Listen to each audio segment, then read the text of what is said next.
Hi everyone, and thank you for stopping by for my weekly market report.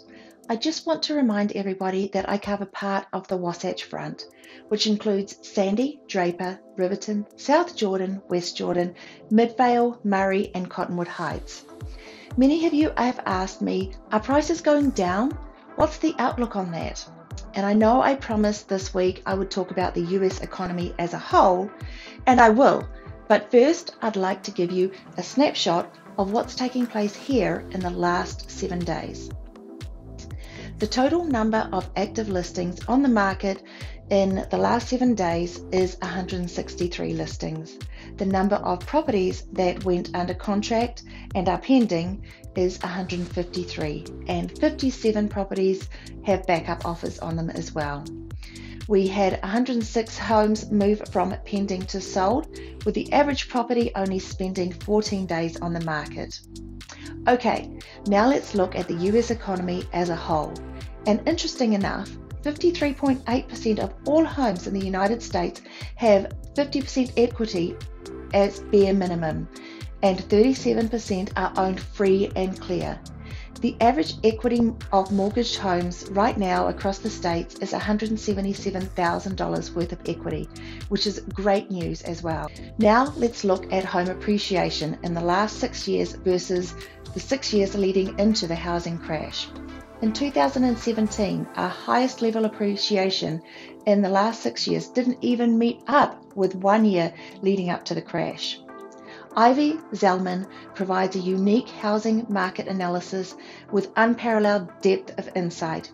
And right now, Ivy, along with First America and Fannie Mae, are calling for no depreciation at all across the United States. And they think we are going to recover very well. Okay, now let's talk about unemployment. Professionals laid out the projections for unemployment post-COVID. Basically, they're expecting about a 2-year recovery for this crisis we are going through. But you can look back at the Great Recession from 2006 to 2016, and that was a 9-year recovery. And if we look into the Great Depression from 1929 to 1942, that was 12 years. We are expecting a 2-year recovery, which is great news. Okay, moving on to the current unemployment numbers.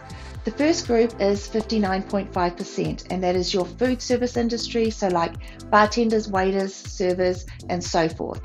41% was construction, with 6.1% in healthcare, like dentists and doctors, and they will be coming back soon, as will restaurant workers and construction. The fourth part was childcare.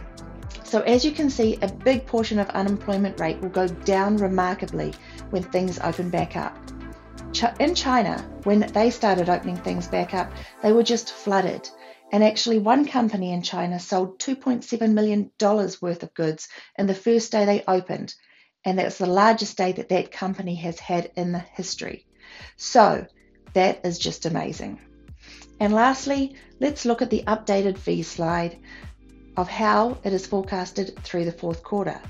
They are basically saying in the second quarter through to the end of June to buckle your seatbelts and to be ready. It's going to be tough, but then they're expecting as we go into July and the third quarter that we should start seeing lots of improvement moving forward, which is great news. I have one more quick slide I would like to show you.